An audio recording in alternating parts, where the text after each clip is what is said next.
No, who is it? His name is Jimmy Urso. Jimmy, you're so what? Jimmy, you're so fucking gay! Hey! Best of Guys Podcast is back, ladies and gentlemen! Yeah, baby! Woo! Back and better, baby! Back and better!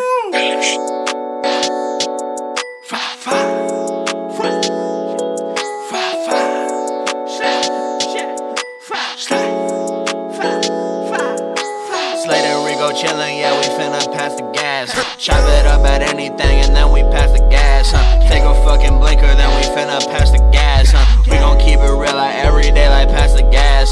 It's been a long fucking time. It's been 2 years. 2 years and then some. 2 years and some change. I believe the last episode of the podcast was September or maybe early October of 2022. 2022. It's crazy. And now here we are in 2024. A lot has changed, but also not that much has changed at the same time. It's all the power of perspective, you know? But we're back now. So anybody that missed us, we're here.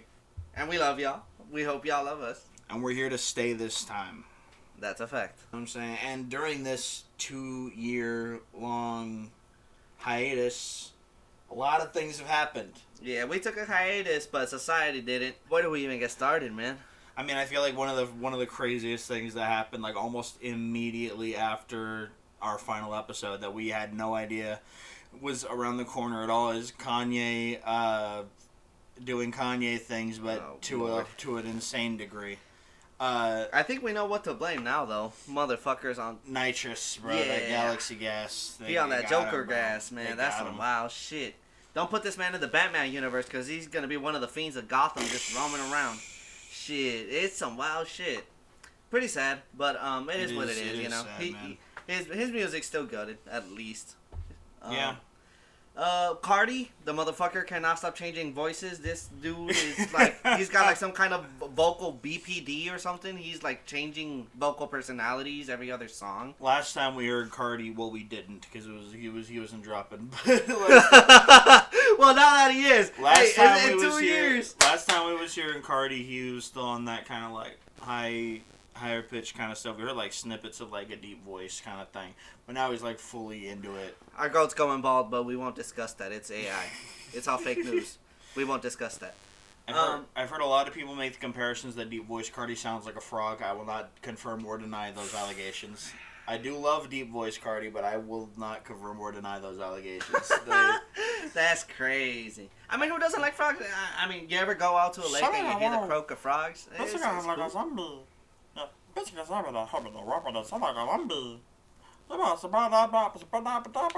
I'll stop. You know, now that we're talking about rappers, I think it's good, especially after a 2-year hiatus. Who the hell has been blowing up for anybody that doesn't even got a clue? Oh my god, dude. I mean, like, I don't think net spend was really going like he is now. I mean, like, no, he definitely was, because he blew up last year. So net spend wasn't really popping like that. Xavier So Bass wasn't popping as much as he is now. You know, he had some rumblings and shit. Osama's son is huge now. The white boy Ian, you know, the white boy from the suburbs. Shout out that boy Shouts Ian. out. He's going massively hard. Absolutely. Dave Blunts. Oh my god. Dave Blunts. Can't stay out the hospital bed, but goddamn it, he can't stay out of making bangers neither. Shouts out. Get the man a new tracksuit, you know. Yapo JJ. Yapo JJ Fuck, coming in. he's going on a run. Dude, Laser Dim.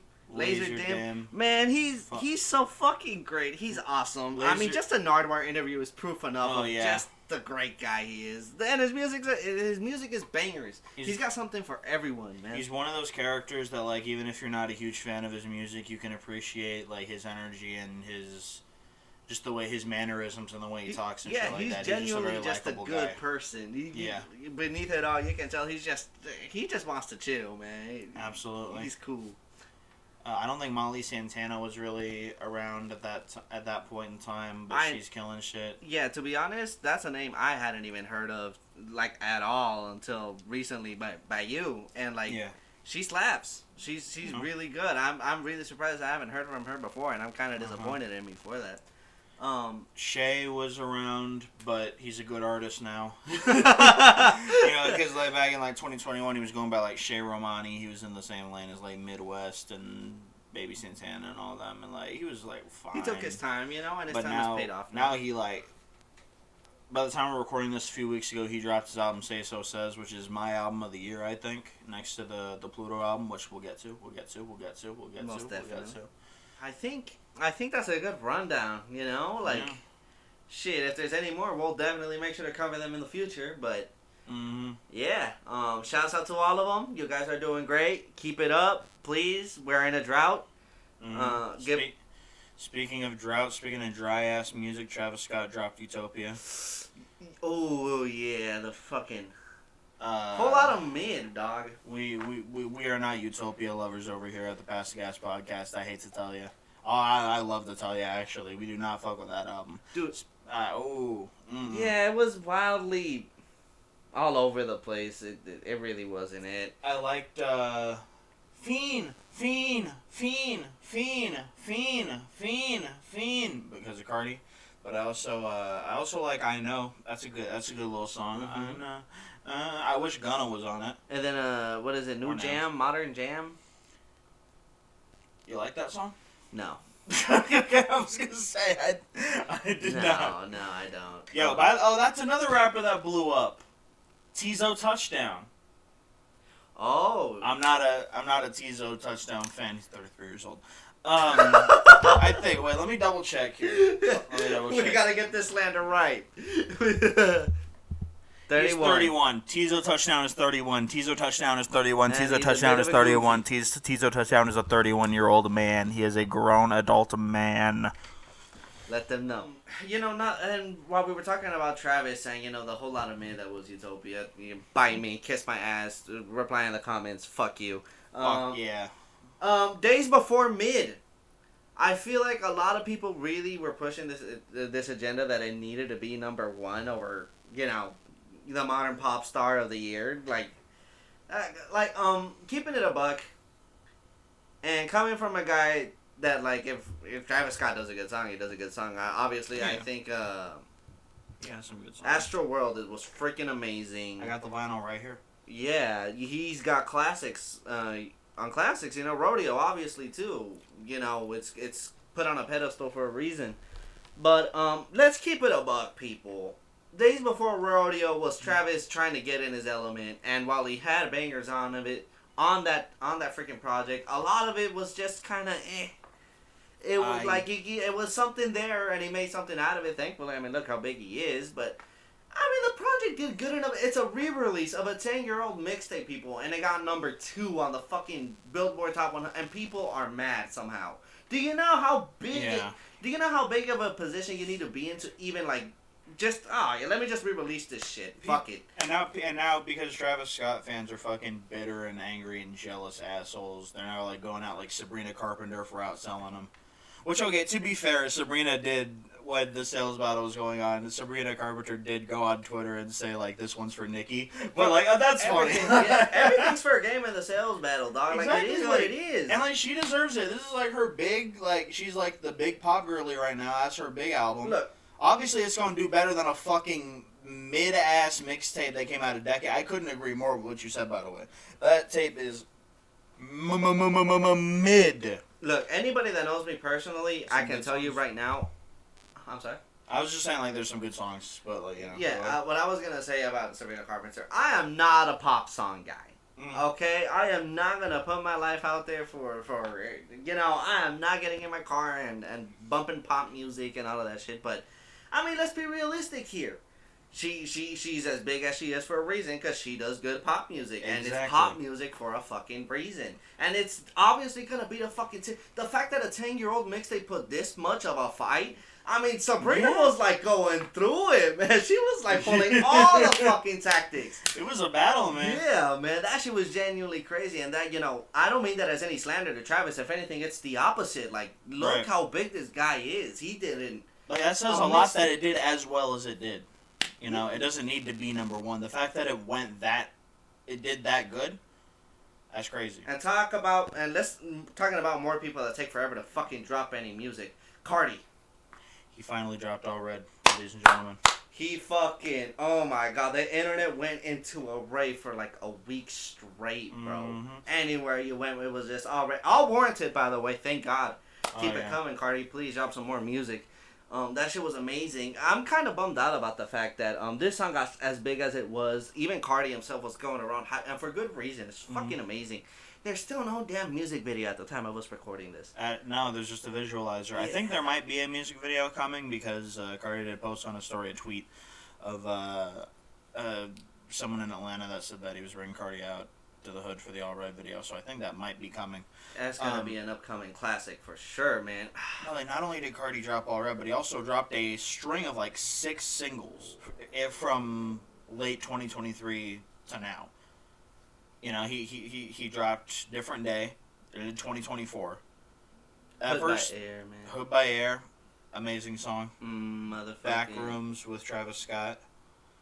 Then he did, what came after that? Evil Jordan. Ketamine. Evil Jordan, then Ketamine. Song was amazing. And then most recently, All Red. Bangers. Man, holy cow. He had a run this year, bro. The feature run, too. Insane. I mean, his verse on Type Shit, crazy. But, you know, I feel like that's very much a very good rundown of all the good things, I feel like, that we've experienced in these 2 years that we've been gone now. It's a lot of good things now. Okay, well, there's one thing that's like, kind of a good thing. Oh? Well, good for him. Nikokado Avocado. Oh, right. Yeah, that almost slipped out of my mind. Fucking... This dude gaslit the entire world for 2 years. That is gonna become... That's deadass gonna be a documentary in like the next 5 to 10 years. He had this plan, bro. He was like, I'm gonna gain weight for a couple years, eat a lot of food, and then like I'm gonna lose it one day. And people thought he was lying too. They like started investigating his videos, breaking them down. It's like, is he lying? They started believing the video breakdown of him being skinny was pre-recorded too. They're like, nah, he prepped this in advance. That's wild. Yeah. That's wild. Yeah, it's bizarre. Like the fact that like when I first saw that on my feed, just like an image of him, the video of him initially, where he's just like learning the camera, and just like, and I have fooled everyone. It's like, motherfucker, you're not a Batman villain. It's like you just lost a lot of weight, but like it is mastermind level shit though. It is. And it's just like it's wild. And like it is uncanny looking at him. Like the first time I saw it, I was like, oh, this is just he put a lot of money into this CGI. Like this is insane. This is wild. He kind of looked like the skeleton dude from Undertale, not Sans, but his brother. Yeah, with the cape and shit. Yeah, that dude. That's how this motherfucker looks. Yeah. You know what I'm saying? You can tell he put in the work, dog. It's like, oof. Because, it's wild. Wow. And good for him, too, you know? Yeah, like, good for him. Like he got that shit done. He scammed the fuck out of commentary channels for, like, 5 years straight. It's crazy. It's wild, man. Now, down to a mystery that's been solved. We now know, unfortunately, why Dr. Disrespect was banned some years back. Oh, man. It sucks that we gotta talk about this shit. It does. He had inappropriate messages with a minor that, in his words, often leaned into sexual nature. Yeah, I think this is the one case where, I mean, understandably, and he was completely blunt and transparent with everything, even though it took him forever to come out with everything. It's just that what he came out with made him look like a big piece of shit. And that stream where he's finally coming back, doing, just a gameplay, and, we came up with that video explaining everything. Everybody in the comments, in the live comments, just roasting him, making him realize his career is over. His freaking sub count is dropping by the fucking numbers, and you just see him just kind of space out in the freaking main menu. It's incredible. And then with the not the Silent Hill, like the music in the background from the game just setting in. That video was fucking modern art right there. I'm going to read through his statement real quick.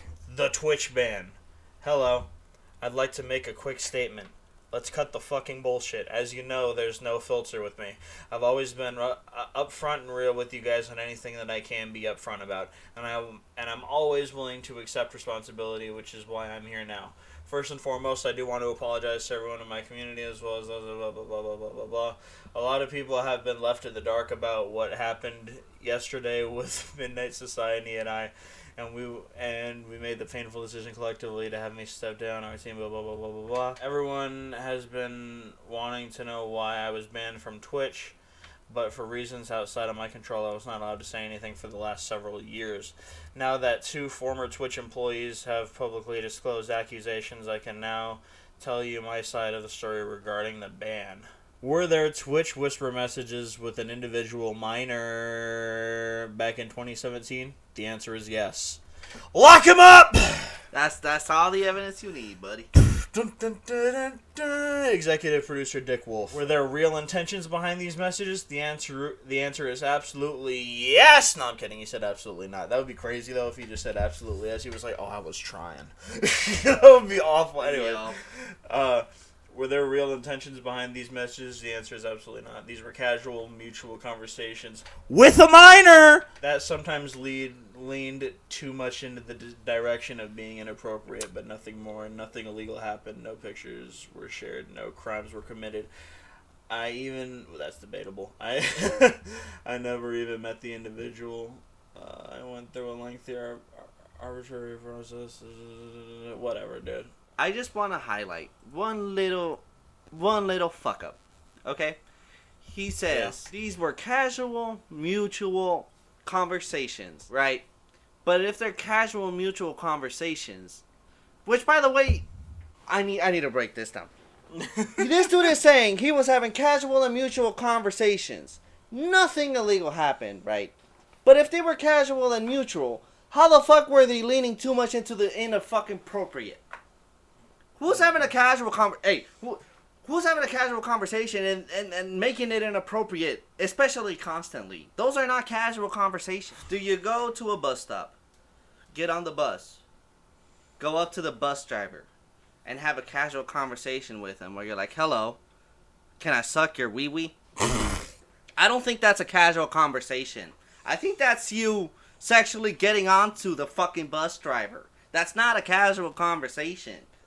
Stupid ass comparison, but it's also a stupid ass explanation that you're giving here. Here's the thing, right? The only time that a sexual conversation and a casual conversation can be one and the same is if it's a casual sexual conversation, and that's also bad. I didn't make it okay.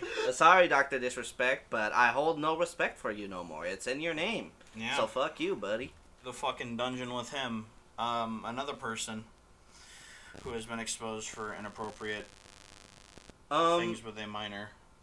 I think Cody Ko. One of the biggest guys to be doing it in the YouTube scene for like the past couple years now. Exactly. If you've heard of TMG, you've heard of Tiny Meat Gang, you've heard of Cody Ko. Yeah. You know, you've definitely known who these guys are. Exactly. They were everywhere. They were hilarious. That's cringe. That was really good. The TMG podcast, obviously, that was really. They had a lot of iconic little clips that they used all over the place. If you listen to us, you know who Cody Ko is. Tana Mojo has come out and said that when she was 17, she had sex with Cody Ko, who was 25. Here's the thing with this, right? This is obviously bad. This is very bad. Yeah. I think the way that he handled this made it so much worse. Because when this started to surface on his YouTube channel, on his YouTube videos, every comment that would come through about it, he would delete them. He would just delete all the comments about it entirely on his channel, which to me shows it comes across like he doesn't have any remorse about it. He's just like, I don't want to. I'm just doing away with this. If he had just taken this, been honest about it, put out a statement saying things like, not that this would make it okay, it's still awful that he did this. If he just made a statement about I used to be a terrible person and I did horrible things, and apologizing and whatnot and saying that that's why I make the videos I make now, to make fun of the kind of guy that I used to be. It's like that. say that, you know, there's nothing excusing it, but, like, if he had taken on responsibility in some way, I think he could have come out from this, not the best way, but, you know, I don't think he'd be fucking banished that he is now. Because he has not acknowledged it at all. Not once. Mm-hmm. He's running away from his responsibilities and just hiding now. Right, exactly. You're fucking getting into what I was gonna say. Some things anybody does at any point in their lives will be irredeemable always. And sometimes when you're as big as some people are, you're gonna get shot on by a lot more people than you'd want to. You have to just, you know, not run away. You have to own up to whatever it is you do no matter what. And that doesn't necessarily redeem your actions, but it just redeems your character. Not entirely. Redeeming is the wrong word. It humanizes your character would be the best way. It shows growth. It gives people the impression that it gives people at least the sensation enough to give you respect. Yeah. Right? But just because you get respect doesn't mean people like you. Don't confuse those two things. Exactly. But yeah, this bullshit that he's doing, it makes him lose not only credibility but also respect, which is most definitely worse. And also, he's just a weirdo now. He's just a creep. That's just the kind of shit you'll never shake off. and because he's never gonna come out and try and defend himself. So like that's gonna be his image from now on. He really could have just like taken on responsibility. Like you said, wouldn't have made it okay, but like... It shows at least you fucking stand up for yourself. Basically, It shows at least you stand up for yourself, and anybody at any point of the spectrum of good or bad can respect that. Exactly. At least. That is like a universal thing. Exactly.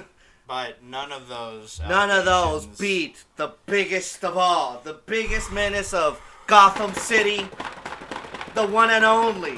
The Diddler. The Diddler. Did he do it? Did he did it? Of course he did it. Don't worry about it. Diddy did do it, and Diddy will do it again. God damn it. Where do we even start? Is he gonna do it again though? It looked like he's getting locked up forever. Do you know how much gay shit goes down in prison? Diddy's having a vacation. Oh yeah, dude. You have to put him in self-isolation if you want this man to stop his freak mode. When I tell you, he is throwing the soap on the ground. Dude, he's on a special... Dude, he's probably not even getting his regular supply of drugs because, you know, he got caught up with ketamine and all of this crazy shit. He was definitely doped up all the freaking time. Do you imagine the withdrawals this man is going through in prison? He is, like, itching to rape a guy. Oh, yeah. Well, you're probably going to have to censor that when you fucking put it... No, that's fine. No, I mean, that's what I'm saying. Like, he's probably, like, already claimed several victims. That's the thing. 1,000 baby oil bottles. I could be wrong on this one. Johnson & Johnson. I could be wrong on this baby one. Oil bottles. I could be very wrong. I heard somewhere that they may have been 2 liters each. Oh yeah, no, they were the big boys. They were, yeah. That's it was 1,000 bottles, but they were organized in different sizes. They had the big tubs, and then they had your regular ones, and then like your pocket. Like he was organizing them shits. He had like some to go, some in his house, like big ones for groups. He had like medium ones for like trios. This dude was like he was prepared, which is and shout out Costco, by the way. Diddy's lawyers tried to put Costco down. Costco put their motherfucking foot on the floor and said, "No, we are Costco, goddammit, and we did not supply you with but we don't even sell that shit, motherfucker." I was about to say they got to send the Costco guys after him, but I would say keep kids away from that man. I'm not gonna lie, that's probably not. Yo, the Diddler versus the Rizzler though. I wish I didn't say that. That actually is peak brain rot. Jesus Christ. Oh god. But yeah, Diddy, man. Let's not even get started on what this means for the entire music industry, Hollywood, everything, bro. I feel like we should first of all, like Diddy. This whole Diddy thing wasn't even a thing when we started. Right. When we finished, so I think we should just talk about like why he's in prison right now. We all know, but let's talk about this, okay? He well, one of the big things that's been talked about right now is he used to have these parties, which are legally known as freak-offs. Now. Yes. Yeah. I think a better way of breaking this down is P. Diddy The good old mastermind, the guy behind, Biggie Smalls. Puff. Everybody loves Puff until they didn't. Why? Because randomly one day, I don't like Puff. A certain video starts circulating in the internet. What is this video? It's a video of him beating up a certain woman. He's chasing her down the hallway like he's a motherfucking villain. Yeah, What's not some like it's not. Do you know the name of the woman? Cassie, I think. Cassie. Do you know her last name? No. No, one sec. Yeah. While he pulls it up, I'll finish my little story here. Basically, this video starts circulating of just P. Diddy chasing this woman down, trying to beat her, and this woman is just trying to fucking save her own damn life from whatever the hell the Diddler is doing. After all of these videos, after this video starts popping out and people start, spreading more rumors of what the Diddy has been doing across the years, not only to this woman, but to other ladies, he decides to, go to the Bahamas. He goes to the islands, he leaves the country, which leaves people bewildered. He just disappears for a couple months. And in this time, he releases a very shitty fucking apology video talking about, I'm learning and growing. Your typical bullshit video to try to get away with his nonsense. And then all hell breaks loose. His house starts getting raided. Mm-hmm. And, the news comes out that he actually gets called into court. He gets arrested. Because somebody actually filed a lawsuit. I don't remember this guy's name, but somebody actually starts filing a lawsuit on him because he kept a shit ton of recorded evidence on his phone about all of these freak-offs that Diddy would do, all of the appointments, all of the crazy orders and crazy things he'd make his workers do. And that led to all hell break loose. People have went back, looked at all the Puff Daddy clips, broke them down. My favorite one going around right now is one with the baby. I hate that I'm bringing the baby up, but the baby posted a video one day on his story about him and his kid in Diddy's house. And, the baby's bragging about the fact that P. Diddy gave his son $1,000. And it seems pretty straightforward. I mean, he's giving the kid money. How bad can that be? Especially $1,000. Yeah. And then he pans over to Puff Daddy, and he's stuck to an IV. He's like, he has the IV on him as he's laying on the bed. What this means in hindsight now is that it couldn't have been over 48 hours after one of these so-called freak-offs. What are freak-offs? Basically the famous Diddy parties. The famous Diddy parties referenced across multiple forms of media across decades. Nothing much, my brother. Just got back from one of the Diddy parties. It was dick and balls everywhere, son. No! What this implies about the baby, I don't know. But this man was in freak mode. Epic. People have been breaking down so many clips. The clip of the NBA about the NBA player hooping over him and he's just biting his lip. He's just like, we should not be laughing this hard about the shit he did, but this man was a genuine villain. And it swooped under our radar. It's crazy. Have you seen the clip of him on Conan that's been going around? No. Oh my god. Okay, so there's a... Oh, the clip of him and Mike Tyson, that is wild. That one's crazy. Do you know how much of a freakazoid you gotta be to try to sexually get to Mike Tyson? Yeah, Mike Tyson. Yeah, that would be wild to sexually assault Mike Tyson. Oh my god, that's a freakazoid. But there was a video of him on the Conan O'Brien show. And, yeah, he was doing a list of things you need for a good party. He said, and I'm paraphrasing here, but like essentially he started with, you got to get alcohols, not just alcohol, alcohols. You know what I'm saying? Several alcohols. All right. Then you got to have water. So, like the ladies, they want their water. A lot of ladies just drink water at parties, so you got to get the ladies some water. You got to get a bunch of beautiful women. And, like, people are like, whoa, yeah. And he goes, a bunch of beautiful men for the ladies. Oh, no. And they're like, whoa. And then... everybody's awkward, like, huh? Whoa. And the crowd was cheering, but Conan was like, interesting. And then Diddy, I swear to God, he goes, he had to get locks on the doors. Oh, no. And Conan was just like, this is sounding bad. And then Diddy goes, yeah, a little kinky, but you know how it is. I swear to God, this is like a real thing that happened. Oh, I believe you. Like look up Diddy on Conan, bro, talking about party. And then I think what was the other thing that he said? And you gotta have heat. Affects the alcohol, and like it makes you sweat. And like he kept talking, like basically he's saying like make it hot so people want to take their clothes off. On live television, he said this on Conan O'Brien. No, man. And Conan was like, shit. it's funny because Conan wasn't like playing around. Like he kind of had that face like, this sounds bad. He was like eventually just like there's only so much I can say right now, but like this doesn't sound good. And that's just like a dime a dozen. You know, it's like just a gold mine of clips, dude. Diddy was wild across the board, and we just. Never bothered. It really flew, man. It's really crazy how the world functions sometimes. And then Meek Mill out here giving him that Meek Mill-lissy. Yeah, Meek Mill lost all sorts of credibility. Oh my God, over the years.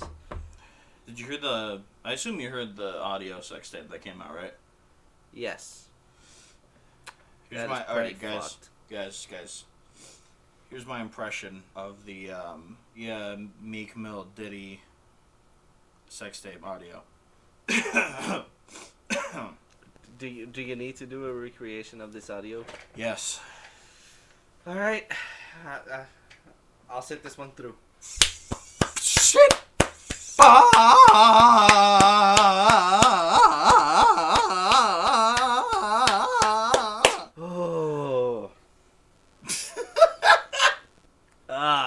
My soul. That hurts. I'm sure it hurt his fucking asshole too. Jesus. Dude, have you seen the clip of... We're really going on a tangent about this shit, but have you seen the clip of P. Diddy in the Breakfast Club? No. Basically, Charlamagne the God straight up asked P. Diddy, hey man, you got blackout drunk at one of your parties and we heard you were spatting out nonsense. And you were basically talking about how you like it like that or something like that.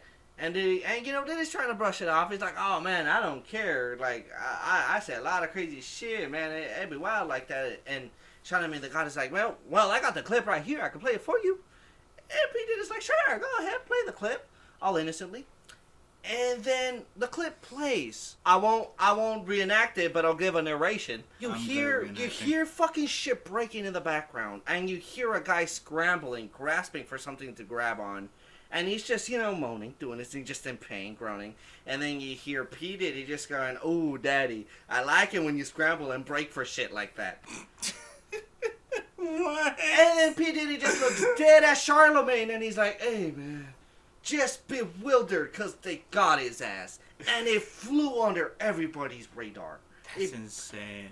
But moving on to better things. The brighter things. More to the movie side. Sonic 3. Oh yeah, that we're doing the segue, by the way, because Diddy is actually doing the soundtrack for Sonic 3. Are you serious? No. Oh my god. Oh my god. You gaslit me hard there. Oh Jesus. Don't bewilder me. No, he's actually doing the music for the Minecraft movie. Yeah, I'm not falling for that twice. Let's talk about the trailer for Sonic 3, the movie. Fucking amazing. Fire. Keanu Reeves fucking taking on another iconic role after doing John Wick. We won. Yeah, Idris Elba as Knuckles too. I never thought we'd get such an iconic depiction of Sonic, of all things, to the big screen. It's honestly, the characterizations are perfect. Like, the Sonic community is getting so spoiled in that aspect, and great for them. Great for them. I hope their games get up to that level too, man. Sega's doing an amazing run back. They're revitalizing a lot of their old. They're doing a new Crazy Taxi, if you haven't heard. They're doing a new Crazy Taxi game? Yeah, they announced it. They're doing like a whole revival of a bunch of their older IPs, and it's a project. It's gonna be over the course of like the next 3 to 5 years, I believe. And they're revitalizing like their older fighting IPs. Crazy Taxi, they're gonna try to bring that back. And other games that I can't remember right now. This is kind of a tangent, so I kind of can't remember correctly. But yeah, Keanu Reeves picking up another super iconic role. It's amazing. Shadow, oh my god, he looks so badass. This trailer is hyping him up so much, thank God, because he needs to. Shadow is depicted to be Sonic, but cooler. He's depicted to be better. His rival, Dude. Shadow's aura is like unmatched. His backstory unmatched. Kill that fucking child. Kill that child now in front of my face. 4K, fucking 60 FPS. Fucking oh my god. I need the 3D experience. Kill the bitch. Kill the bitch. Make Shadow suffer for the love of God. Oh, dude, I cannot wait to see that little girl get shot in the fucking face, dude. It's gonna be awesome. I feel like the whole theater is gonna cheer, man. Like, sad music playing and everything. Shadow's gonna be yeah! Woo! Yeah! It's gonna be amazing. I want to introduce a theory. Yeah? A game theory? Yes. That's another thing we missed. Matt Pat retired. Yeah. Crazy. Shouts out Matt Pat Goated.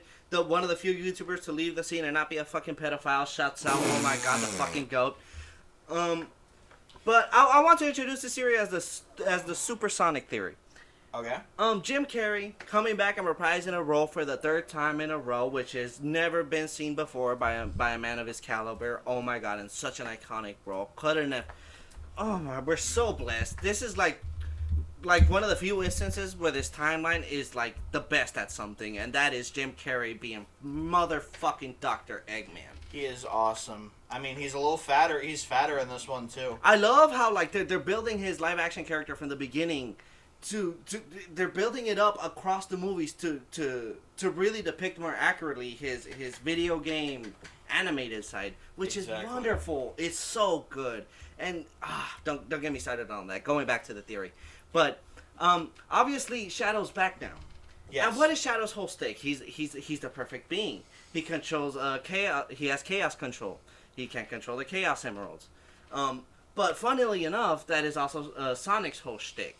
And if you're introducing a movie where they're gonna be, going against each other, they can't stay that way. Because obviously, down the line they team up, they become buddies in a way. They have to sort of reconciliate at the end. They can't stay enemies forever. Right, so what is the one thing that is gonna make them stop their fighting, and finally kind of team up in a way? It's gonna be the fact that Metal Sonic is going to be introduced in this movie. Yes, I 100% believe that Metal Sonic is going to get introduced in the final act or towards the final act of the movie, because Dr. Robotnik is going to make Metal Sonic with his grandfather. Because his grandfather finally gets shown in the trailer. They're gonna make Metal Sonic with the fucking pluck of hair that Sonic gave him, and then they're gonna have to team up and beat the hell out of Metal fucking Sonic, and it's gonna be Tails, Knuckles, Shadow, and Sonic teaming up to beat the fuck up out of Metal Sonic, and it's gonna be fucking amazing. That's a really fucking interesting theory. I hope that happens. That's fire. I wholeheartedly believe that's the case. I've been wanting a Metal Sonic for the longest time. I wouldn't be surprised if it goes that way. Like, I think that would be really interesting. Dude, we're getting blessed in so many levels. I really do believe that. I feel like it's gonna be. It's gonna be, bro. I'm crossing my fingers, praying to God. I'm gonna start doing fucking hexes. I'm gonna fucking do like symbols on the floor with salt. I'm gonna do salt circles and shit. It's gonna be wild. But yeah, great freaking trailer, dude. It ends with his grandfather, who is also played by Jim Carrey. Jim Carrey's gonna play like this. It's his third depiction of the same character, and he's gonna play an alternate version of that character. Yeah, this is gonna be Jim Carrey at his best. He's gonna have so much fun, and we're just gonna get to enjoy it. We got 2 fucking Jim Carreys in this movie. Yeah, like, think about that. So good, so good. And Keanu Reeves. This is movie of the year. Or at least second greatest movie of the year compared to the actual movie of the year. Which, no, wait, actually no, because Minecraft is coming out next year. Yeah, segueing into the next big bad boy coming into the scene now. Mr. Big Ol' Minecraft. Everybody knows who Minecraft is. We don't need to break this one down. And I don't, what we do feel like we need to break down more is the official teaser trailer for the new Minecraft movie.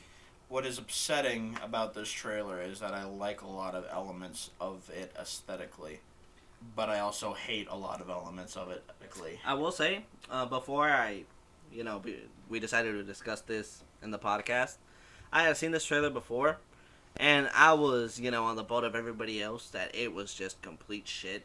And don't get me wrong, I'm still kind of on that boat that this needs insane amounts of work if it helps to be any good.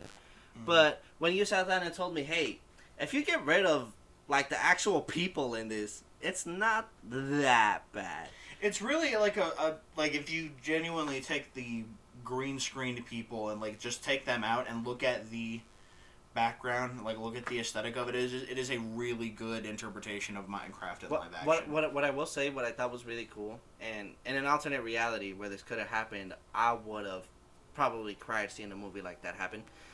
Is the shot of the wolf howling at the moon seems like an actual real life prop, it is like real. I assume it is. I assume like it was stop motion almost. Like it looks really good. Like, I think it is CGI, but if it is CGI, the wolf like the fur is simulated so fucking well. It looks real. Yeah. Well, I was gonna say if they actually decided to make a stop motion, prop Lego Batman Lego, just style of movie, that would be insane. True.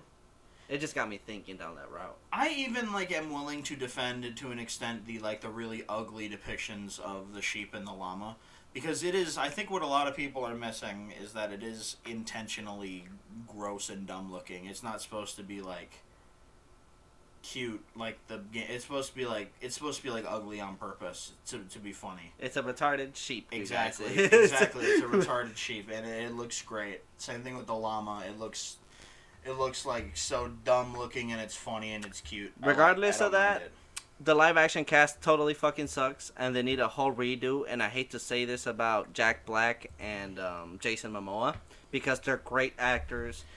They're great at almost everything they do. I say almost because this Minecraft trailer has me doubting a few things. I have a question. Who told Jason Momoa to dress like that? I don't know, man, but whoever did needs to get fired immediately. That is crazy. What character needs to be like that for any sort of what are you depicting? What character traits are you trying to depict to the audience when you give him this costume and this what traits am I getting? The only thing that I can gather from this is that he looks like an 80s rock star. That might be what he's going for. Some kind of celebrity in the real world. Yeah, he looks like an 80s, 70s, 80s glam metal singer.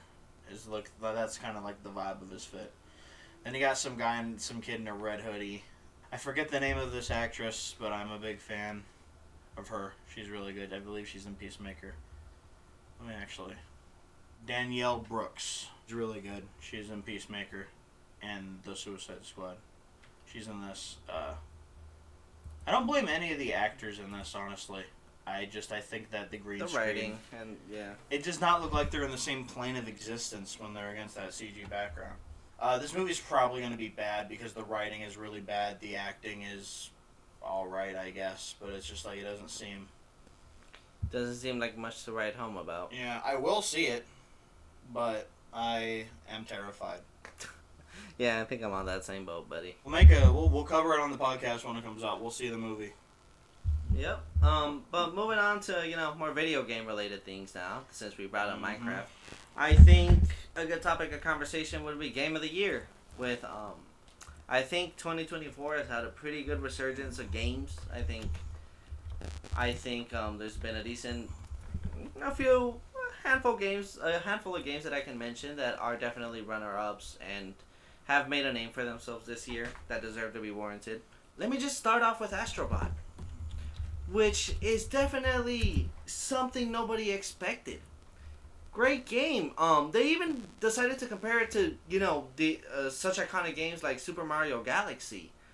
And to compare any kind of platformer to Super Mario is the highest praise you can give it. And from what I've seen, it is most definitely warranted. It's not only a great use of the PlayStation controller system, it's just it's got over 150 references to almost basically every single Sony IP you can fucking think of, and it's just a fun game to play. If I'm not mistaken, this is a sequel to a pack-in game on the PS5, right? That I remember watching Cat Icarus talk about it on his YouTube channel. It was a really fun and little 3D platformer that had a lot of potential, but it was just a little short kind of demo essentially. And so when you mentioned to me that there was a full game now, I was like, that sounds really interesting. And it is. And this looks awesome. Yeah, it's got a lot of hype and it's deservable. And there's also Black Myth Wukong. Black Myth Wukong is another game that came out of fucking nowhere. It came from a mobile game developer. A Chinese mobile game developer, of all people. This is a Chinese game. In case you haven't noticed by the title having Wukong on it, right? But it's based upon, the very iconic story of Journey to the West. And you get to play as the good old monkey Sun Wukong. And you go around, you hack shit, and it's just a really well done game by an unknown Chinese developer. Monkey. And they did a really good name for themselves. And you guys should definitely look up gameplay about it. It's on Steam and PlayStation. It's super fun. It's Dark Souls like, but not really. It's fun. Definitely check it out. This game is definitely outside of my wheelhouse, but like if I were to play a game like this, I would want to play something like this. He plays a fucking monkey. Yo, yeah, like this looks sick as hell. Like he is a handsome looking. Oh, the boss designs, the voice acting of a lot of these characters, the way they introduce the mythos. You get to transform into a lot of the bosses you fight. You get to it's a great game. It's super well done. Came out of nowhere. Shouts out this developer. They're great. Sidetrack real quick. You ever notice that this is kind of the year of the monkey? We got Black Myth Wukong. We got the new Godzilla and Kong movie. We got the new Planet of the Apes movie. Mm-hmm. A gorilla exists somewhere alive today. We can pin this back to Harambe, else. People. There's something. We'll circle back to Harambe later. Shouts out monkeys. But moving on to the next game. Helldivers 2, which sadly had a very bad ending to its short, very high, very praised lifespan. This game was across the board. It was available for Xbox, PlayStation, and Steam. It was technically owned by Sony, but Sony allowed everybody to play it because it was a. This looks like this kind of looks like Star Wars meets Mad Max. Yeah, it's got some great lore behind it. You're part of an imperium and you spread democracy across the galaxy technically, and you invade other planets and you have to defend the planets you already own, and it's just really good gameplay where you have stratagems basically.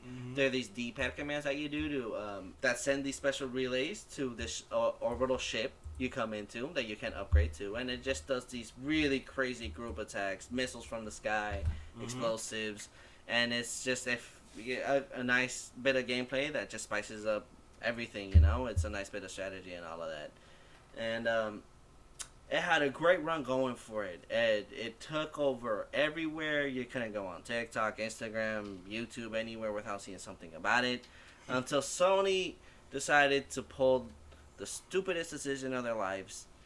They made everybody that owned this game across the board on Steam, Xbox, and PlayStation to have a PlayStation membership in order to play the game. So anybody that had a PC and anybody that had an Xbox, I remember this shit, needed to get a PlayStation membership in order to play this game. Everybody fucking fluked on the game immediately, because what the hell was that? It's a stupid business. And the game had never picked up from then, sadly. And it sucks because it was well made, technically, thematically too, with whatever plot they had going on, and it seemed like a really good game. And I want to end this on a game most people don't really want to talk about, but I will. FF7 Rebirth, massive game, over 50 mini games. This is the biggest open world game ever done on an Unreal Engine ever. I can debate this with anyone. There isn't a game this big that performs this well on the Unreal Engine 4. There just isn't. The gameplay is amazing. The presentation is amazing. And people obviously have their opinions on how it ended. But is this, damn it, you get your money's worth.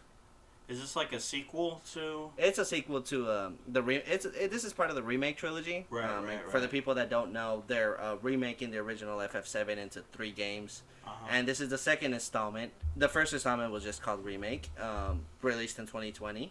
This just released in February of this year, and it delivered on a lot of people's expectations.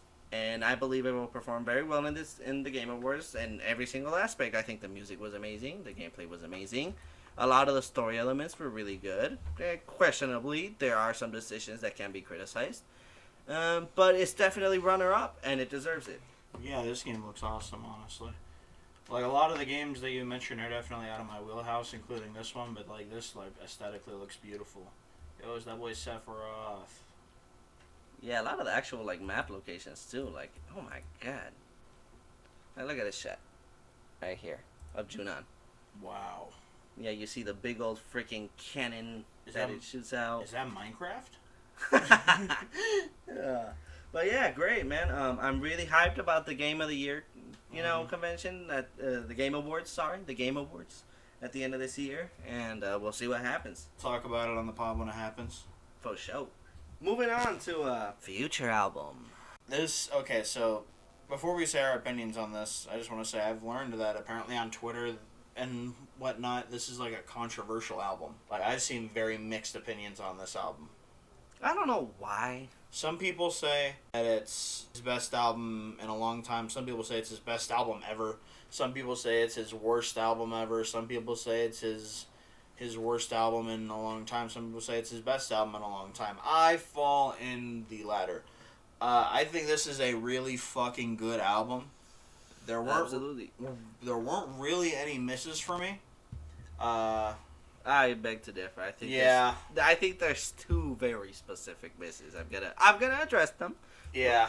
But I think overall too, some of the criticism I've been seeing is that it's kind of redundant that Future's coming with another project when he's already come up with two major releases, which is We Don't Trust You and We Still Don't Trust You.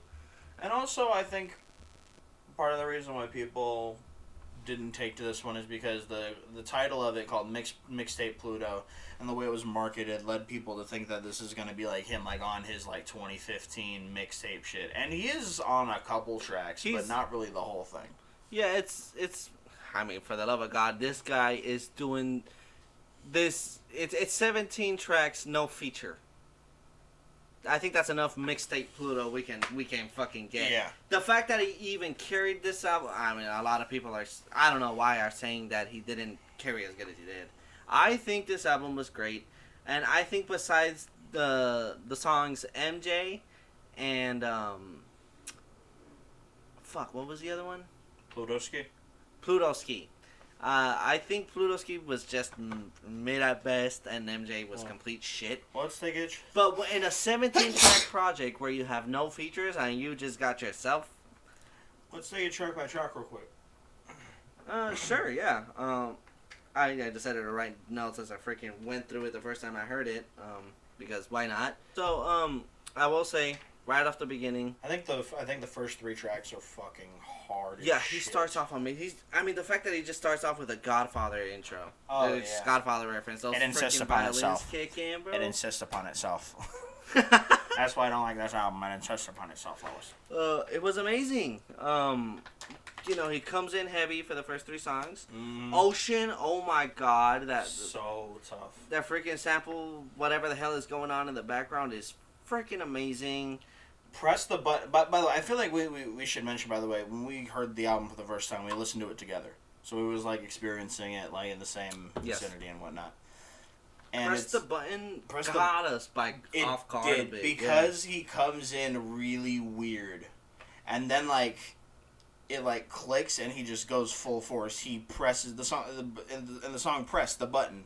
He really presses the button and really lets the flow go. Yeah, and it's we hear it and it's just oh, that's why he came in weird. He justified it. Right, which is pretty badass, you know? You're super offbeat and then the press of a button just fucking clicks and then hops on it and spits for the rest of the song, and it's just a good song from there.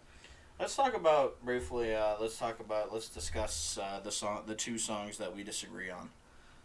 The songs that you are not a fan of that I quite enjoy. It's more so MJ that we really disagree on, I feel like. Yeah, let's talk about Plutoski first. Yeah. I really like this song. I think it's tough as fuck. I think the hook, the hook where he's like, yeah. I think it goes on for a little too long. I like it, but I think it should be way shorter.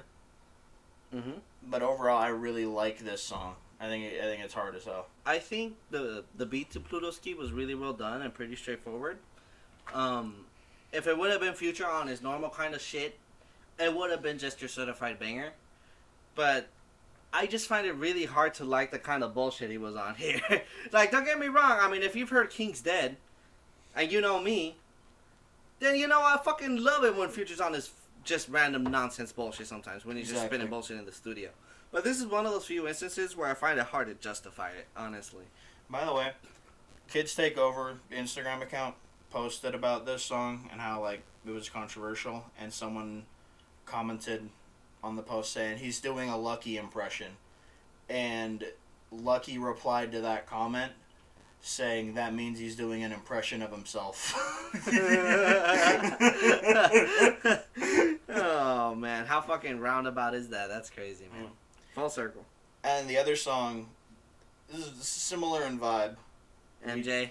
We disagree. We are polar opposite opinions on this song. This song is fucking shit. This song is fucking sick. It's ass. It's awesome, dude. Man, the beat's so all good. over the place. It's so cool. It sounds lazy. The drums are carrying. And then there's a specific bar that I'm still trifling with to this day. She don't speak no English, but her pussy's super powerful. Yeah, what the fuck was that? Bro. I put here, well, at least he admires it. Bro, he's saying that, like, it don't matter what she speak because she's so good at sex, like, the language and even... All I will say is that thank God this song is short. Because I think it's only, like, 1.5 minutes, 2 minutes long at the most. I know, that's what makes it so replayable. It's so addicting. So you get it. No, I don't. It's so hard. You really don't. Dude, this song is so hard. It's so hard. Like, what is it? What exactly is like your problem outside of like the beat? Like, what is like what about his vocal? It's just lazy in a very uninteresting way. Like I feel like there's lazy good and lazy bad, and this is lazy bad. I love it when an artist walks in and bullshits in the studio. It's either gonna be total gold or total shit. And this is gold, man. Nah, this is total shit. I did not fuck with this one. I am not alone. I am not alone. If you like MJ, comment below. Yeah, let us know, man. For sure. But moving on to a Brazier. Just fucking bangers, dog. It's just him spicing it up, you know, after a fucking whack-ass song like MJ. I feel like even Future knew. He's like, all right, let me bring everybody's attention back, and then just came in with just a full-on banger, full-on energy. All right, cool. I was back on board again. It's not as good as MJ. And then he has just a pack of 2 songs, South of France and Surfing a Tsunami. Yeah, he is on his suave shit. The beats are just smooth, just fucking heaven-like. Yeah, they're so good. It's Future probably on his best, honestly. Beautiful music. And then Made My Whole Faint, I am like addicted to the beat on that one. Oh yeah. That kind of boom bap style beatbox. Well, not boom bap, sorry, that's a horrible. But for what I put here on my notes for Made My Whole Faint is from the title you already know what you're going in for. He's got, he's got a jukebox sort of beat going on, and it builds with the drums to make something greater. And the strings at the end are fucking amazing. Yeah, like for like the last 15-20 seconds of the song, there's these strings that come in that are just freaking glorious and just adds that nice little bit of spice that was super needed for that kind of song. Exactly. Then you got Told My, which is hard as hell. Oh yeah. This is it's more laid back, but it's still maintaining that energy. It's super hard on the bass. I put here that it sounds like something I'd play while I work, which is a praise. You know, it's a good thing. And then there's this sample that starts happening at one point during it, which is freaking amazing. It's almost like a Memphis rap. Yeah, it's very much. Sample. Yeah, it's like a Houston. Yeah, kind of like dark. Yeah, exactly. Yeah, super cool. Chop. And then, I put here one specific line that just fucking got me, and I'm still addicted to. I just took 2 pills down where my people woke. that shit fucking got me. Oath, freaking just freaking amazing, man. Just back on what he was doing. My notes here is just just me glazing him the entire time, to be honest with you. And then Lost My Dog. Lost My Dog was freaking amazing. I just lost my dog, and my brother taught me how to chase the bag. I literally put here in my notes. That makes 2 songs with this title where they get vulnerable. LMAO. Can I just say, by the way, I think "Lost My Dog" is a really good song. Like you mentioned, it's one of the most vulnerable songs Future's ever made, I think. Oh, yeah. And I don't know why it's not the fucking outro. This should have been the outro. Like, Ace Gang is a hard-ass song. I don't see why it's the outro. Lost My Dog should be the outro. I will say, a line that caught me off guard when I first heard it. I mean, don't get me wrong. I love this line. It's basically the hook. And it was really good. But the first time hearing it, and I still think people are going to meme the hell out of this because the internet is going to do what the internet does. Yeah. But the hook literally goes, I just lost my dog to fentanyl. that's the hook. I just lost my dog to... I mean, he's melodizing it, making it sound all wholesome and emotional. And it works. It's fucking fire. But, I mean, you're hearing that for the first time, and it's just, I just lost my dog to fentanyl. I'm like, yep, that's going to be memed. I'm going to see that a month from now. Somebody's going to make a joke about their dog dying from fentanyl or something. Watch. I know it. Yeah, the song with Ace Gang, I mean, you already said, it was It's a banger. Pretty straightforward, kind of militant, just ending it on a nice good note. And that freaking solid, it's a solid 8.5 to 9 for me. Yeah, I would give it a 9 out of 10. Yeah, it was amazing. I'm still debating if I think it's better than High Off Life. And just in case nobody knows, I think it's, at the very least, this is his best album since High Off Life. Yeah, I consider High Off Life to be his best work, even better than DS2. Hot take alert. Yeah, definitely a hot take. I think that's a very respectable take. The comments will disagree, but that's okay, because like I mentioned before, we need engagement. 100%. Give us that ad revenue, people. Yeah. Give us that engagement. Anything is good. Exactly. You guys know what to do. And moving on to the next big thing to probably grace recent media when it comes to Warner Bros. And DC. The Penguin. The Penguin. Oh my god, this whole little Batman universe that's going on. Shouts out Matt Reeves. He is doing the Batman so much justice to live action. This is hands down the best live action depiction of the Batman, and I will argue with anybody. I completely agree. Before we talk about the Penguin specifically, I want to mention something. I read the Riddler Year One prequel comic recently. It's written by Paul Dano himself. And it's about like Edward Nashton and how he developed into being a terrorist. You know. Yeah. And it's like, it's a really, really good read. It's like 6 issues. It's worth reading. I rewatched the Batman immediately after reading it, and it enhanced the way I view that character a lot. And it's really, it's a good fucking Nice book. little recommendation for our listeners. Yeah, you absolutely. guys should definitely check that out. I will check that out myself. If you're a Batman fan, you love the Batman, read that book. You know. Hell yeah. Riddler Year One. But at the moment of this recording, and we will be covering future episodes as they get released. Yes. You know, here on this podcast as well. There's only one episode that's been released about the Penguin. Yes. Godlike, amazing, 1 hour of pure gold. You cannot get your eyes off the screen for an instant in the best way possible. It is stunning. Yeah, you're basically combining The Sopranos with what other thing did you mention? The Sopranos and what? Well, I was going to say, like, not necessarily, well, I guess kind of in the show itself, but I was thinking, like, the depiction of Oswald Cobblepot in the show reminds me of a mixture of Tony Soprano and Saul Goodman. In the way that he's, like an insecure family man, mama's boy, mob boss. There's, like, a redeemable piece of humanity in him, but he's still a big piece of shit. And he's like Saul Goodman in the way that he's extraordinarily manipulative, which I really like in this. Right. This show takes place 1 week after the Batman.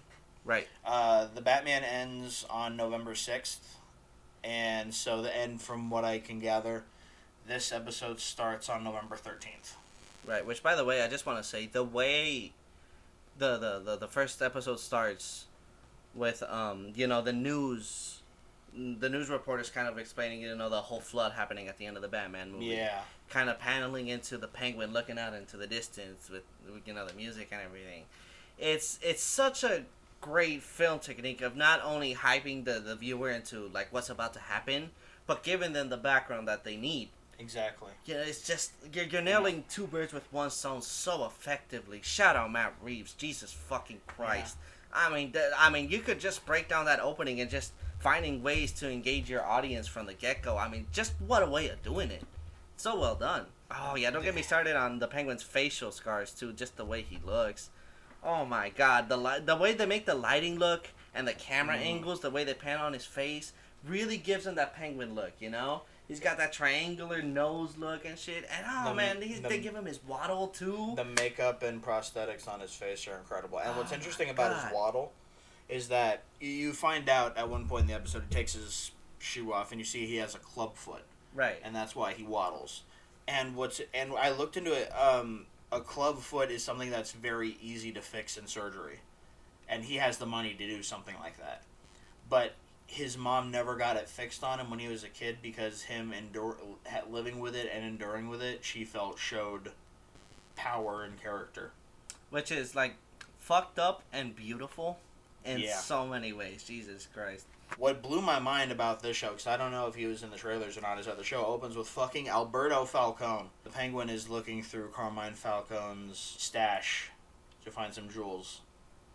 And Alberto Falcone, his son, comes in, who I am familiar with and is most known for in the comics being a character in the comic book Batman: The Long Halloween, which is my favorite Batman comic book of all time. It's a really amazing comic. Alberto shows up. This scene really shows how good of a manipulator Oz is. He manages to get Alberto, who's supposed to be sober now, he gets him back drinking, which gets him back into being on drops. Penguin is obviously, like, getting him fucked up to get what he wants kind of thing, like manipulating him, being like, oh, I'm on your side kind of thing. Alberto is wearing Carmine Falcone's ring, which was actually Salvatore Moroni's ring. Salvatore Moroni comes back later in the episode. He is played by Clancy Brown, a.k.a. Mr. Krabs, if you didn't know. Ahoy, Batman! You know, You had to let that one out. But it was his ring initially, then Carmine took it, and then now Alberto has it. Penguin tells Alberto the story about, like, this mob boss that was around when Oz was a kid, and Alberto cuts him off, and he's just like, oh, what, you trying to tell me that I'm just going to be some kind of, like, you think I'm going to be some kind of small-time criminal? Like, fuck you, Oz. And then Oz just, like, instinctively pulls out a pistol and just blows his fucking head off. Like, he kills him. And then there's a moment where, like, he's laughing to himself. He's like, oh, yeah, I did that shit. And then you see his face, like, switch up. And then he just goes, fuck! And then it cuts. Yeah, such a great way of introducing the title card. And almost in a way, you're on the Penguin side, too. Because you really see him opening up with the story. And, you know, again, too, showing this duality of just how manipulative he is. Like you said earlier, he's getting Alberto to get back into drinking, to get back into jobs, manipulating him to get whatever scheming he needs to get done. And even after all that, when Alberto is, like, looking at him of all people for life advice, like, well, I mean, look at me, I'm basically the leader of this of this big freaking organization. What the hell? And then you see him talking about, man, to die idolized, to die being remembered. Do you know what that's like? Don't get me wrong. You know, it is out of pocket that the Penguin just fucking shoots him like that. But it's not only the disrespect that he's feeling, but also the sort of ignorance that's coming out of the man at the same time. That he is misinterpreting the main point of what he's trying to convey in this story. Exactly. Which is crazy. You could break it down on so many levels, man. It's some good shit. He also, later on in the episode, when he visits his mother and he tells her what happened, she asked him, why'd you kill him? And he said, because he laughed at me. Yep. It was really, like he really felt so disrespected. He's like, I'm fucking tired of being disrespected. Yeah, she, like encouraged that. She was like, yeah, that was your instincts. Trust that shit. Exactly. Which is crazy, man. I think the way they're using Victor, which is, by the way, not Victor's Oz. Not Victor Zsasz. No, it's Victor Aguilar, an original character. He's not fucking Robin. He's not Victor Zsasz. He's not Victor Von Doom. Love of God. He's not. But this incredibly interesting side character. He's not Victor the Alligator from Sonic. I really love what they're doing with him. You know, they're the way the Penguin is sort of relating to this guy, talking about, me and you are one and the same. We're losers. We're people that just scrape by and try to survive. But there's there's obvious duality in their characters, and I just can't wait to see how their characters are going to develop moving forward. Yeah. You know? Yeah, because Victor Aguilar is introduced because him and a couple other teens are trying to break into Ozzy's car. Which, by the way, and it is mentioned later, it is really dumb that a high-profile gangster trying to remain low-profile has a big fucking purple car. Yeah, definitely not slick at all. He basically took him hostage as a driver in a way, and then while they were driving, because Penguin's trying to dispose of the body of Alberto's body, and he has him in the trunk, so he has Victor help him dispose of the body. Mm-hmm. For now, because they do bring it back later. Yeah. But as Penguin and Victor are in the car, let me do my Penguin impression. You ever mix the flavors in the slush puppies over there? And Victor's like, no, I never did that. And he's like, what? You never mix the flavors? It's better when you mix the flavors. And then at the end of the episode, after they do their whole shit that we'll talk about in a sec, they relax together.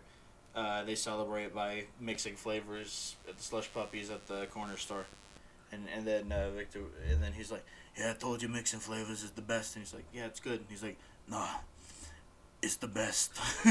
Now, I will say myself, I never thought Victor was gonna make it past that first episode. I thought he was gonna get popped after they disposed of the body. That was a fear I had, because I was like, no, I like this guy, and they kept him around. Thank God. Yeah, there's this really funny ass line that's given right then and there. But when you were saying, when he was explaining, mixing the slushies at this specific corner store. The slush puppies. Thank you very much. And then Victor, this character Victor, just trying to fucking save his ass.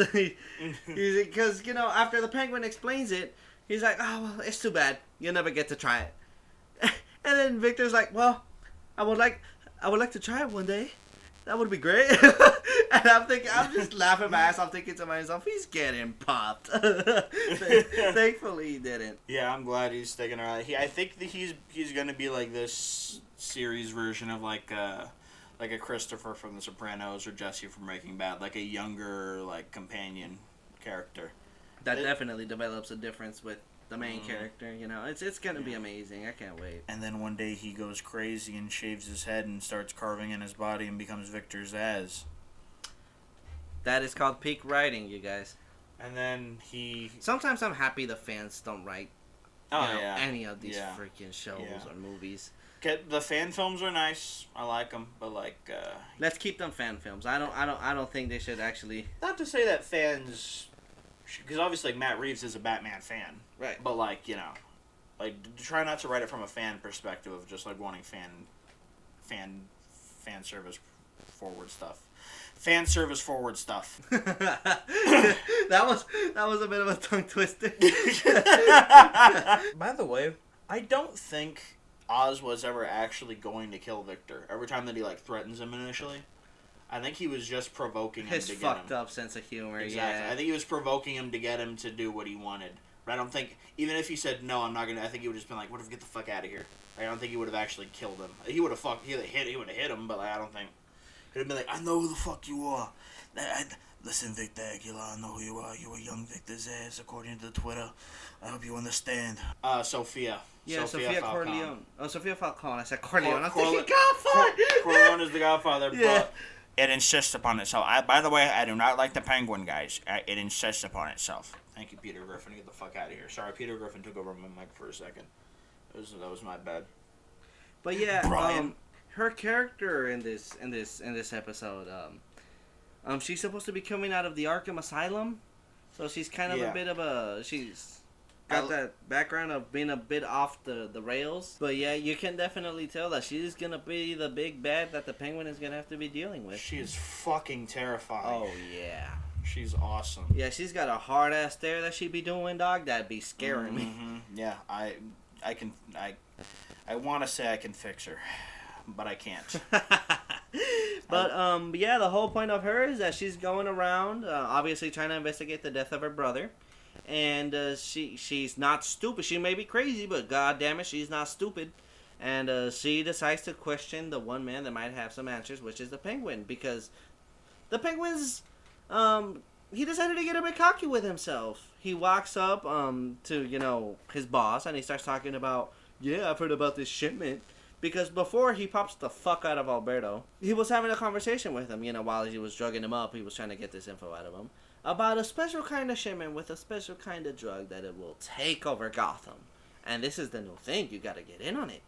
But the catch was that when he was given this information, nobody else had a clue.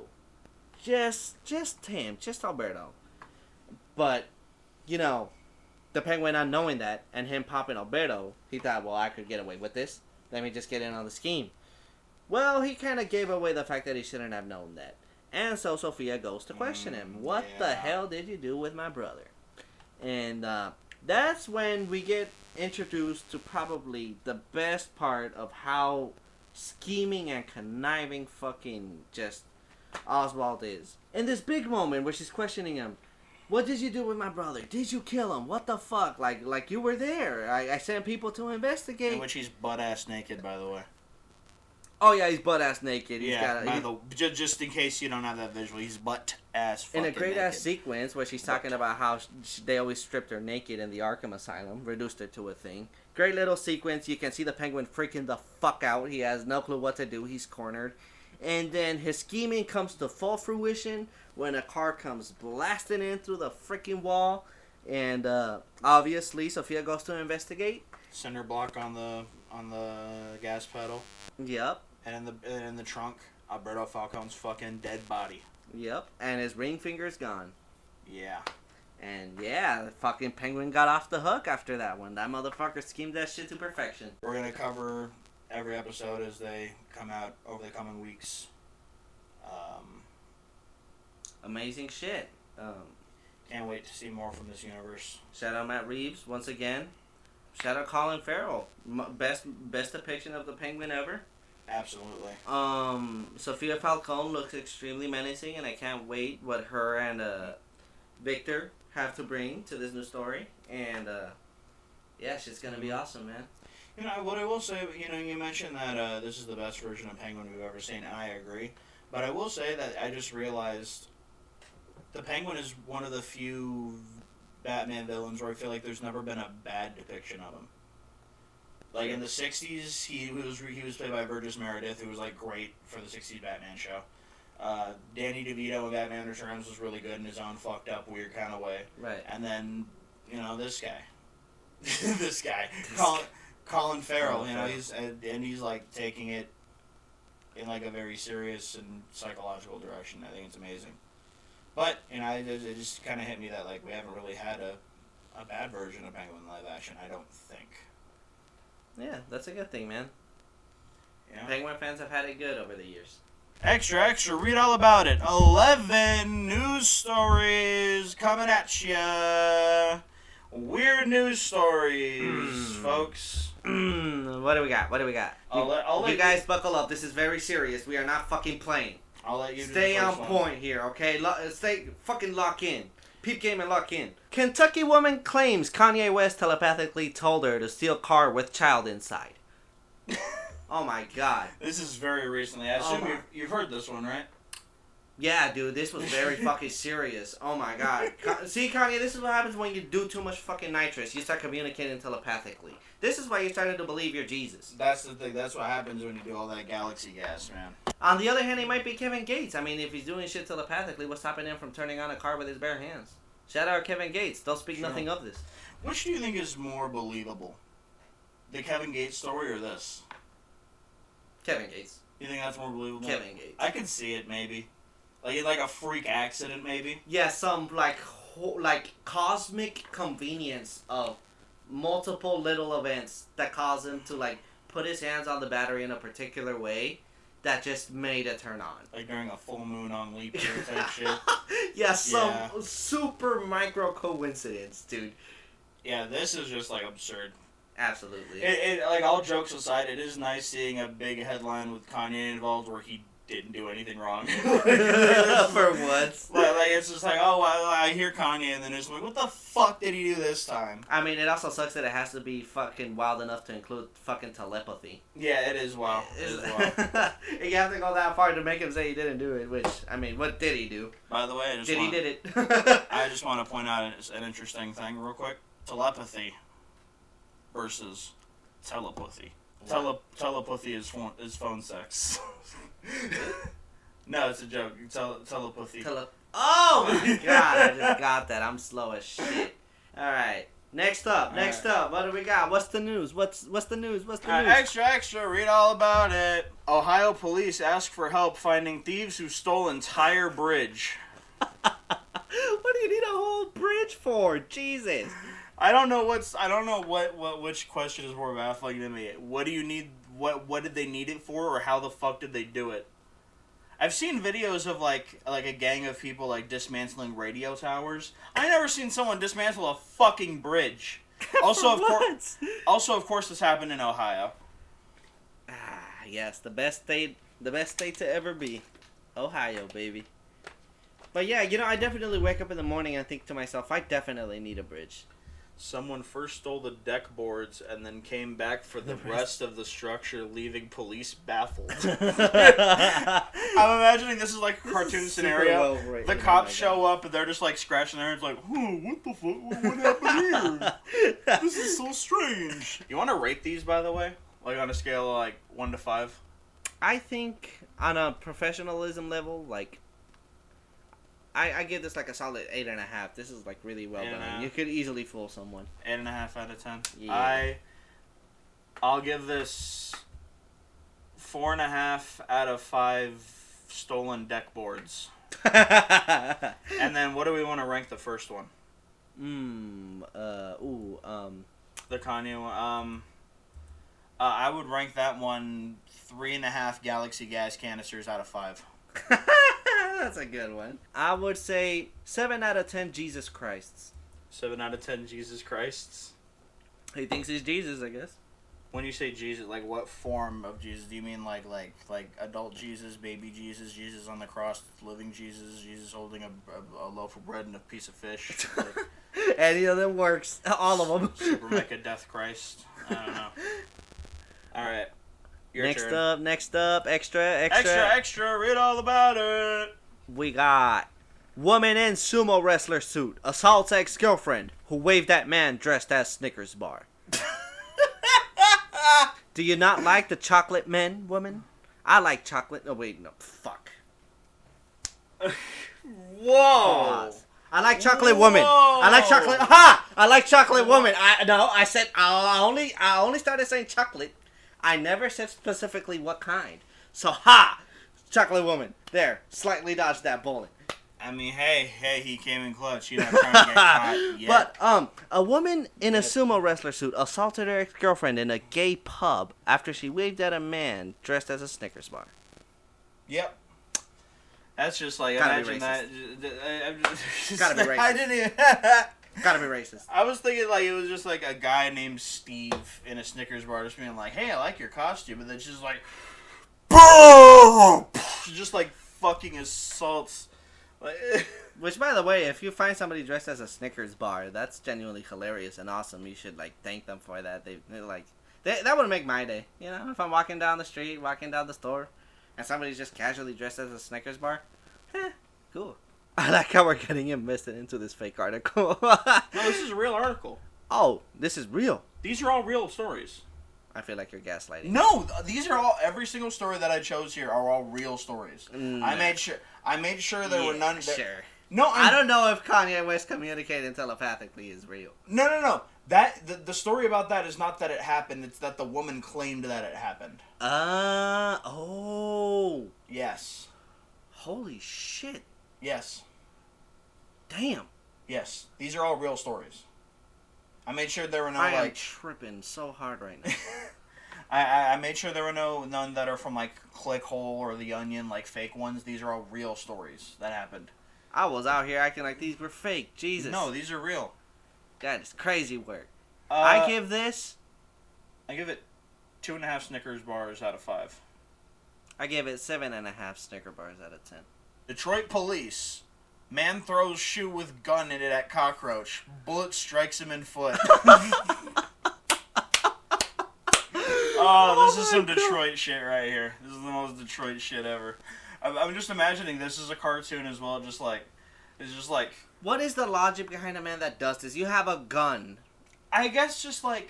I guess he thought more damage. Like if I throw the shoe with the gun, it'll do more damage. No. I think that the gun was already in the shoe. Like he was like hiding it in the shoe, and then he forgot the gun was in the shoe and threw the shoe at the cockroach, and then shoots him in the foot.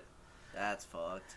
By the way, I just realized, and I've been sitting on this headline for a couple weeks now, it just hit me the irony that he throws a shoe at something and injured his foot. that just hit me. That's wild. Oh, man. I want to give this... I'm going to give this 8.5 cockroaches out of 10. I'm going to give it 4 out of 5 cockroaches. I think this one's pretty crazy. Also super ironic. Georgia man wounds mother-in-law after bullet ricochets off armadillo. Well, Jesus, I know what I'm doing this summer. Carol Johnson suffers non-life-threatening injuries after bullet kills animal. Rebounds. Oh, never mind. It did. Oh my God, this armadillo's OP. This dude said, "In death, I will get revenge." It killed him, and he still rebounded it. Yeah. Bullet kills animal. Rebounds. Hits fence. Travels through back door and recliner before striking it. This dude did a fucking 360 no-scope on his deathbed. Yeah. That is crazy work. Yeah, that's crazy this work, is man. This is 10 armadillos out of 10. This is 10 360 no-scopes out of 10 360 no-scopes. 5 out of 5 armadillos. I mean, that's just like... That is crazy. I imagine being a fly on the wall when this happened, bro. That's just like witnessing God's work. Dude, at that point, Carol Johnson, if I'm Carol Johnson, look, suffers non-life. Her life wasn't even threatened. I'd be thanking that armadillo. I would have given that armadillo a proper burial after that. You know what? That was a fucking trick shot of the gods. New Zealand Council ends contract with Wizard after 2 decades of service. Oh, fuck. They're gonna get hit with at least 2 hexes this year. Shit. Ian Brackenberry Chanel was paid $16,000 a year to provide acts of wizardry to the city of Christchurch. Oh my God, please. My favorite part... I found my dream job. My favorite part about this is the $16,000 a year. That's nothing. That's awesome. Yeah. That is nothing, Fuck dude. yeah. I would love to get paid $16,000 to be a wizard. Please, for the love of God, sign me up. I love how it's just like he providing acts of wizardry. Like, hey, I guess it worked. The way that they're describing it, it's we'll find out. I mean, hey. How old is this article? 2021? Yeah. I don't know, man. You might want to go check that facility, see how it's doing. I don't know. It might be a little haunted now. I'm saying I think those $16,000 a year was doing something. That's all I'm saying. He could have been New Zealand's secret savior, and they never knew. They might have lost their Batman right here. That's all I'm saying. I'm gonna give this 3.5 wizard wands out of 5. I'm gonna give this 9 wizards out of 10. This is amazing. This is an amazing article. That's just like an incredible piece of literature. All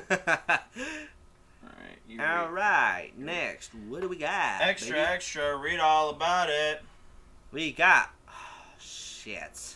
If an article starts with Florida, man, you know. I tried not to have too many Florida articles on yeah. I think that we could at some point do one entirely on Florida men. I think we could do a Florida men segment. Florida men. One disguised in bull costume allegedly tried to burn down ex-boyfriend's home with spaghetti sauce? Yeah. You can't make this shit up. Literally. This is real. You can't make it up. What is somebody's logic? What is the math? Is there fucking lighter fluid in the sauce? What? That is crazy work. I could be wrong. I think they were they just had boiling pots of it on the stove and left the stove on.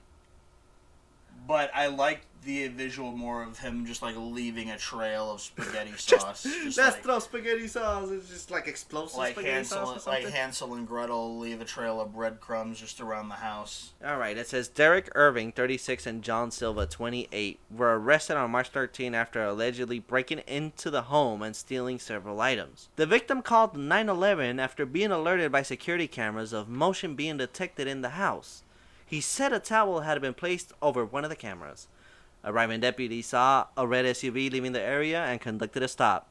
The two men inside the vehicle, later identified as Irving and Silva, said they were just picking up clothes from the home. The victim told WKMC, whatever that is, that Irving was wearing a bull costume. The men initially denied the burglary, but when authorities went to the home, they found a burning pot of ragu sauce and a washcloth near the stove's burner, which appeared to be there in an effort to start a fire. Spaghetti bomb! These dudes broke into a home, stole clothes, some TVs, and then said, let's burn their spaghetti. That is evil. That's psychotic. You know, like they had a nice little batch of ragu. You're already ruining their days by stealing their don't ruin their food. Imagine if this worked though, and like if this like caused a casualty, like death by a ragu would be fucking unfortunate. Yup. Yeah, that's just. I'm gonna give this 5 cans of ragu out of 5. I'm gonna give this 8 cans of ragu out of 10. Next, all right, this is. Oh Lord, what the hell is this? All right, okay, sorry, I'm so glad this landed on me. So like, okay. I'm sorry, I shouldn't be laughing. Take your time, buddy. Build up courage. I shouldn't be laughing this hard. This is so fucked This is a national tragedy. Okay, this is on BBC. Oh God, of course it's on BBC too. Texas dairy farm explosion kills 18,000 cows. That's a lot of milk from the BBC. That's a lot of milk from the BBC. I wish we had a visual for this podcast, but the image that goes along with it fucking kills me. It's just a fucking explosion. It's just a giant pile of smoke. Oh my God, that's some fucked up shit. Oh God. I'm sorry. I don't know why this is so fucking R.I.P. the 18,000 BBC cows. Yeah, I also love how this says specifically cows. By the way, think about 18,000, by the way. Think about that number. Think about how much 1,000 cows is. Now imagine 18 of those. That's a lot of milk from the BBC. It's a lot of milk from the BBC. And a lot of beef. You know what I'm saying? A lot of beef. A lot of beef. You know what I'm saying? There's a lot of beef out here. I give this 18,000 cows out of 20,000 cows. I'm going to give this 5 hamburgers out of 5. Woman dies when pet camel tries to mate with her. Oh, for that. This is from 2007. Woman dies when pet camel tries to mate with her. Yeah. By the way, I tried to find the original article. I first saw a screenshot of this, and the headline was "Humped to Death by Camel," and then I found this is the best one I could find. She was given the camel on her 60th birthday. And on her what birthday? Her 60th birthday. She was given this pet camel, and it fucking humped her to death. That is some genuinely fucked up shit. Yeah. By the way, who's giving their 60-year-old anything? A fucking camel? I don't know. Who's giving anyone a fucking camel? That's a better question. Who cares if they're 60? What the hell? Yeah. That's so bizarre. That is some fucked up shit. I'm giving this 1 camel out of 10. Queensland, Australia. Shit.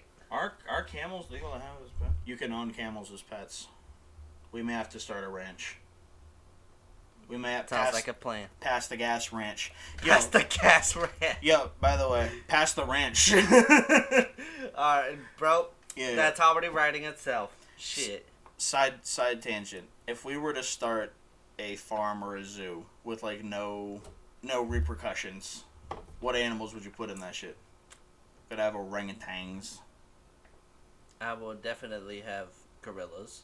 Gorillas. I would have Would you put any of them in the same enclosures together? Keep in mind, no repercussions. No repercussions. I would put them in the same enclosure for tours. For people, when you have like groups of people with like a tour guide going around, just to give them a spectacle. We'd be like, hey, this is what happens when you put two gorillas in the same freaking. I'm gonna see a gorilla riding a rhino. That would go. That's hard. what I want to see. That would go hard. That's the type of shit I want to see. Are rhinos extinct now, though? What? You didn't know? They're not extinct. Like maybe the white-horned rhino just went extinct like a year or two ago. I know one of them did, but you said rhino like. I thought myself that it was rhinos in general. No. Oh, complete fucking side tangent. But we need to figure out if rhinos are extinct. There's only 2 rhinos. I think they're both males. So I think the whole thing is that they're gonna go extinct in a bit. Some of them are out there. There's a few species that are. Okay. There's a few species that are gone, but the way you said rhino, like I was like, what? But I did know for sure that there was a specific species that went extinct. Man, I want to give this. Anyways, let's get back to the article. I want to give this 2.5 camel cocks out of 5. El Chapo's granddaughter, 18, joins hunt for Loch Ness Monster while romping through Scotland. What the hell? Is this real too? Yes. What? I feel like this. This is the New York Post. That is a real establishment. This is a real article. I feel like you're gaslighting me. No, this is a real article. You want to scroll down. The teen granddaughter has been making rounds during her Scottish jaunt, posting pics. You don't believe me, bro. What the fuck? You don't believe me, bro. Scroll down some more. El Chapo's granddaughter is a fucking Loch Ness Monster hunter. See, this is called universal balance. If El Chapo was the biggest drug lord of all time, his daughter's going to save us from the Loch Ness Monster. It's only fair. Yeah. That's how it is, man. I'm perplexed.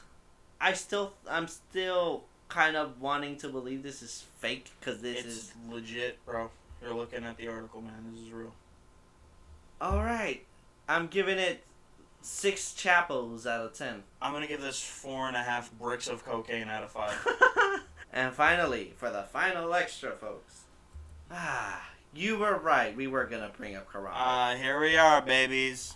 We have Harambe lives on. Scientists save gorilla sperm to continue bloodline. Yes. Yes. We have officially restored the timeline. Our anchor being has been reestablished. Our universal. Banana. Let's go. 10 Harambes out of 10. 10 Harambes out of 10. Fucking glorious. Fucking amazing. 5 bananas out of 5. 87 bananas out of 5. Glorious. This is the year of the monkey, 100%. I'm so glad this is like we're gonna have the next Harambe, and we're gonna treat him right. He's gonna be treated with love and respect and kindness, and not shot in the face with a bullet. Shot in the face with love. Not like that. Don't let him in Diddy house. Yeah. And actually, how do they do that? By the way, Can you free sperm effectively? Yeah, I think so. Shit. Do you think? Yeah, definitely pull that shit out of his nutsack. Here's the thing though, like animal researchers collect sperm samples all the time. Like how do people do that? Is there like a designated jerker offer that goes into the vicinity that's just like, all right, buddy, and just like starts jerking them off? Is that what happens? I think it's a lot more torturous. I think they get them in their sleep. I think it's like they probably like put a vacuum on. I was gonna say, do they just like put them under anesthesia or like put them to sleep and then just like? Yeah, and then, like. I like the idea of there being a monkey jerker offer better. I want to apply for that.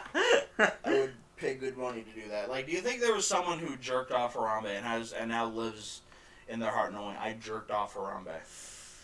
I don't know if I even want to know the answer. I would never wash my hand ever again. But yeah, 5 bananas out of 5, 5 gorillas out of 5. 10 Harambes out of 10. That was glorious.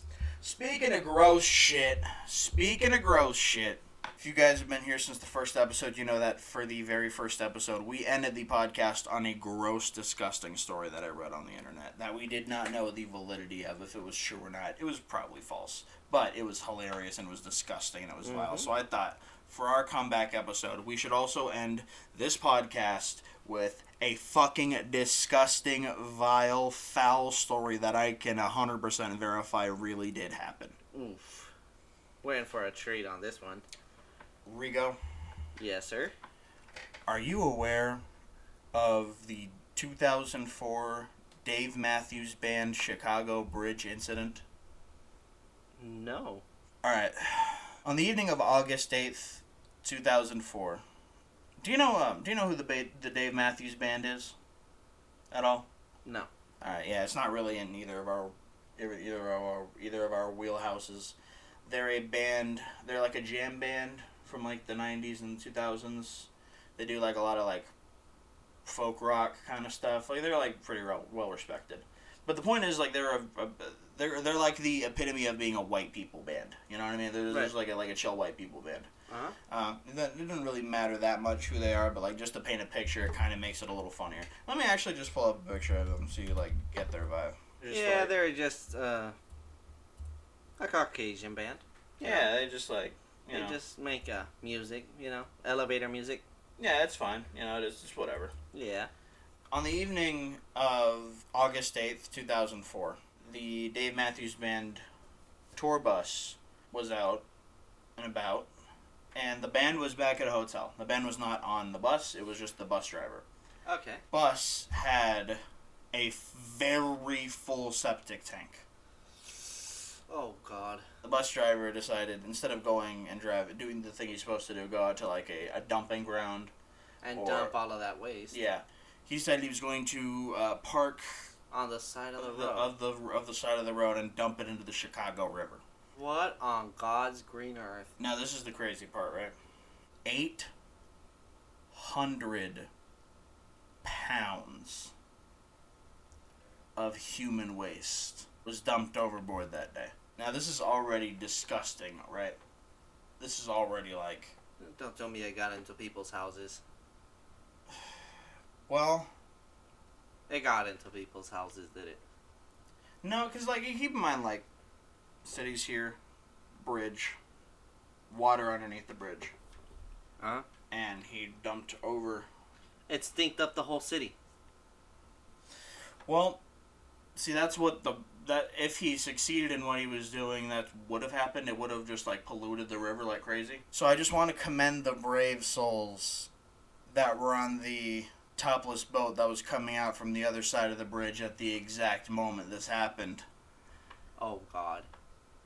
On which 70 people were on board, and they were covered in shit. In 800 pounds of shit. It's a real story.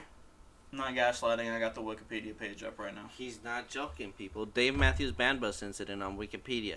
On August 8, 2004, a tour bus belonging to Dave Matthews Band dumped an estimated 800 pounds of human waste from the bus Blackwater tank through the Kinsey Street Bridge in Chicago onto an open-top passenger sightseeing boat sailing in the Chicago River below. The incident became popularly known as the Dave Matthews Band Incident, or the Poopgate. As part of a 2005 legal settlement, the band agreed to pay $200K to the Environmental Protection and Other Projects, equivalent to $312,000 in 2023. The band also donated $100,000 to two groups that protect the river, and basically they spent a shit ton of money on fucking... just fucking... And the bus driver pleaded guilty for dumping the waste. Crazy. Yeah. Oh my God. Shout out to those poor souls. That is horrible. That would have ruined my day, my year, my month, my week. Who the fuck goes on a boat and expects to get shat on? I don't remember what article it was on, but I remember at one point reading that the testimony from one of the people on board that said when it happened, they didn't, like, before they could think or react or anything, they just immediately projectile vomited. And it was them white dudes that did it. Some fucked up shit. This is vile, man. Imagine, like, this is an insane thing to have on your resume. Imagine being that guy. I would, like... Imagine the band during that time. You're just chilling, and then you wake up in the morning, and everybody's just, like, just raving in about you. Holy cow, how could this band do this? And you're like, what the hell's going on? They dumped your fucking feces across the Chicago River, man. What? I was taking a nap. What the fuck? that day. I will say, we could look on the bright side. It all landing on the boat, at least it didn't pollute the river. It polluted people's dignity. Yep, and it injured several people. Oh, yeah, fuck. 800 pounds is not something light. I will say, no one died. Thankfully, no one died. A couple people were injured. I can imagine people got a few infections. Probably, yeah. But it seems like everyone made it out okay in the end. It's just very disgusting. Yeah, that's a real thing that happened on the evening of August 8th of 2004, a little over 20 years ago. And that stinks. But you know what doesn't stink? The Pass the Gas podcast, which you have now heard the comeback episode of. After 2 years, we have returned. And we're here to stay. Most time. thankfully. Not just in podcast format, we got more videos upcoming. Yeah, video uploads. On this channel, on my channel. You know what I'm saying? If you guys should definitely just subscribe to my YouTube channel. Absolutely, he got gameplay videos up there. I got some video essays coming up in the future, hopefully, given time. So hang in there with me and hop on for the ride. And we got a lot more in store for y'all. So stay tuned in. If you're new here, if you just got wind of this podcast through my channel, go ahead and subscribe.